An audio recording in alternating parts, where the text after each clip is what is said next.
What's up everyone, Vu of nVu Films, and I am back with another idiotic video for you to watch. And today's idiotic video is idiotic because I'm about to test something that I have never ever used before, ever, and I'm going to do a quick review on it. And I should have done this a bit earlier, but due to a lot of circumstances, I've been very busy these past few weeks, and as you can see, this is not my typical studio situation that I usually do my YouTube videos in.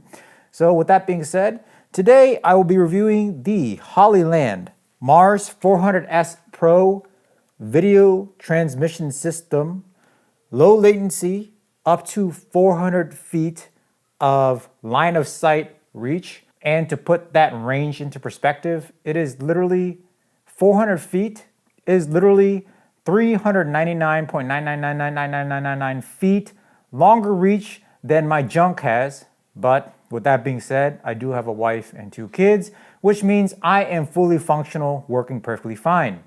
With the super low latency advertisement, this means these video transmission systems should be able to transmit footage faster and more efficiently than the Rona would transmit the virus in a crowded gathering of a bunch of maskless douchebags. With that being said, this channel is not CNN or Fox News making up shit as I go, so I'm not going to get into that political buffoonery, but I am an unbiased, professional, super informative, and super accurate review, never winging it. I am always doing good, legit content on YouTube. So if you like that kind of thing, please like and subscribe. It'll help me quite a lot. With that being said, I'm about to wing this review. So I literally just opened the box today. I just opened the box today while I was taking a dump in my bathroom, looking at the manual, and I have attached batteries to it. Quickly, the red one is the transmitter, or aka the giver in the relationship, and the blue one is, unfortunately for it, the receiver in this relationship. So it will be taking it all in, and it will just have to take it and handle it. It's not my problem. So with that being said, all I'm going to do is I'm going to take this giver, aka transmitter of this relationship, and put it on the camera, and I'm going to just plug the receiver into this little 4K portable monitor I have right here to see the latency live. How about we just do that real quick? And I'm gonna just simply plug the transmitter in to the camera like so, lock it in.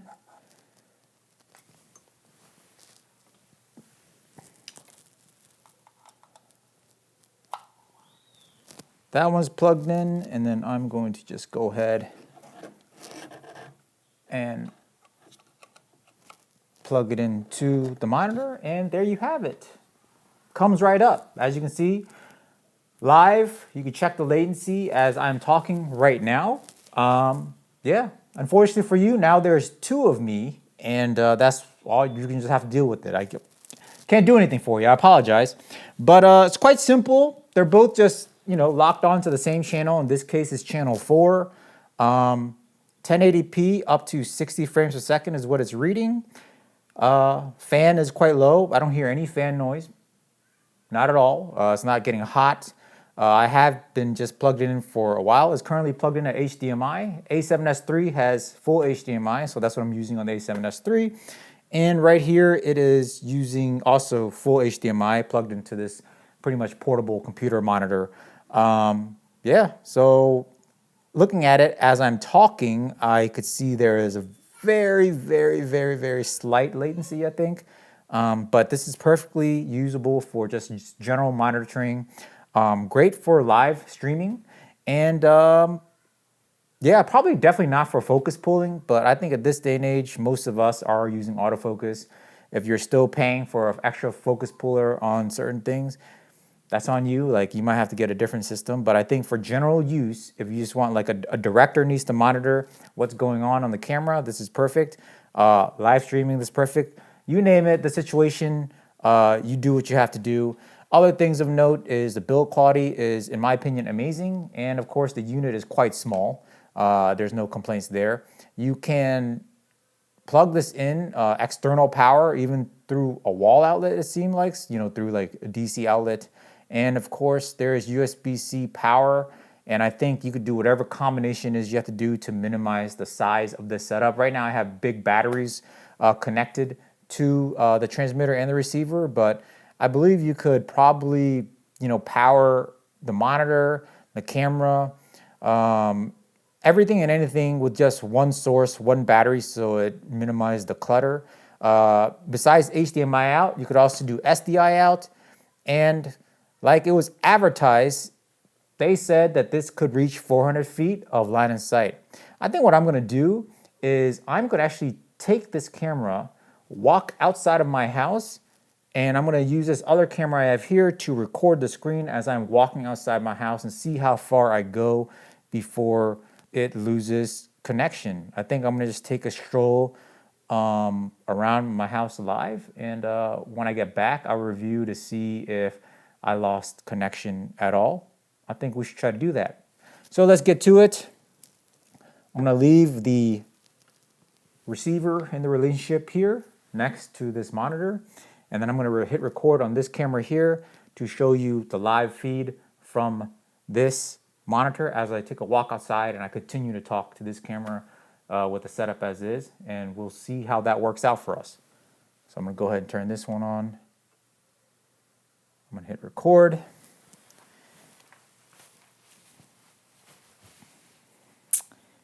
And I'm going to go ahead and detach this.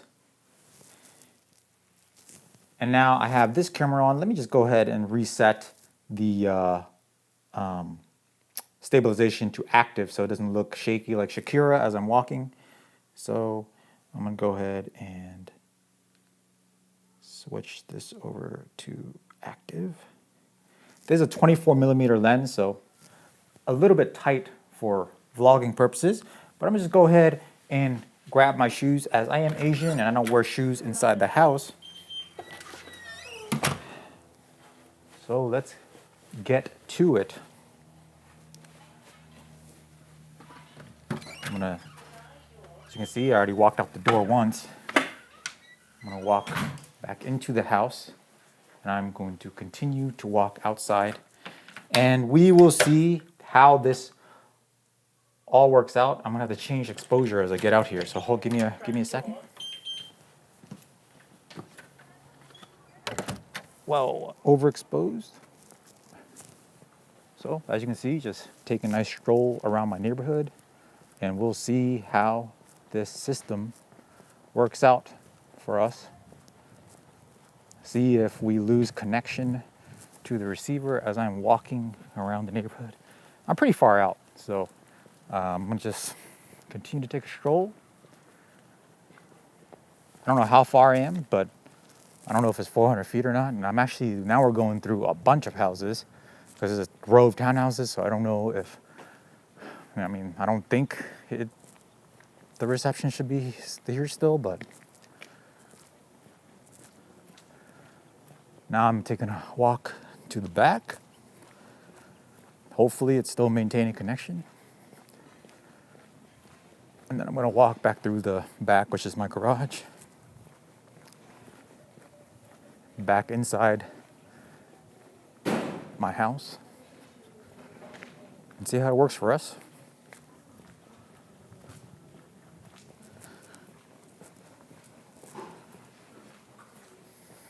Going through, I'm gonna change the exposure.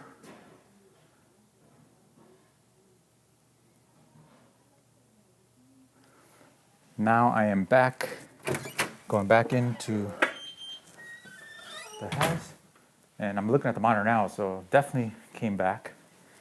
And I'm going to just set the camera back on the tripod. And now we're back in the house. The image is still here. What I'm going to do is I'm going to just review the footage from the camera that has been sitting here all this time to see if it lost connection right here live, so I could make a recommendation if this is a good system or not. If it was able to hold connection through that walk, I highly recommend this system. So now I'm walking through. I'm gonna just scrub through this footage. I think it held connection quite well. Until here, you could see it breaking up a little bit. But as I was pretty far out, it started breaking up a little bit here. It may not recover from there until I to make it a roundabout around the house. Yeah, see, now it's gone. Now there's no connection. And let me see where it gains connection again. So now I'm walking back through the back of the house. I think this is quite impressive. I still highly recommend this system. Again, this is the first time I've tested it. It took me 5 minutes max to set this up. So it's a very simple system to set up. And based on the distance and the fact that I had to go through walls, and maybe the antennas aren't perfectly set up, I don't know. Once it lost connection, it was basically going through a bunch of townhouse walls, which is pretty girthy and thick in my opinion. So with that being said, I'll tell you right now, I highly recommend the Mars 400S Pro image transition system.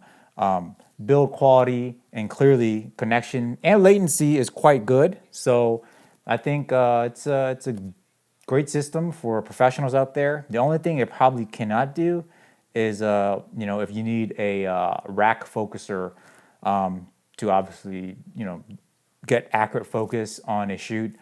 This latency is probably not as good for that, but every other use, whether it be just a director trying to see what's going on, a monitor in another room, and 400 feet of distance, line of sight is fantastic. I don't know what the battery life is. I'm pretty sure there's other reviewers out there with full review of battery life and real world shoots. Unfortunately, I just have not had a real world shoot where I needed a transmitter for anything. I've never used a transmitter in my life, but just from this test alone, I winged it, I set it up, and it seems pretty good. So, I highly recommend it for the price. I believe it's a little bit either $600 or less. Put the link in the description below, and you guys could check it out if you'd like. With that being said, guys, thank you for watching. Appreciate the viewership. Subscribe if you like the channel, and until next time, lighten up.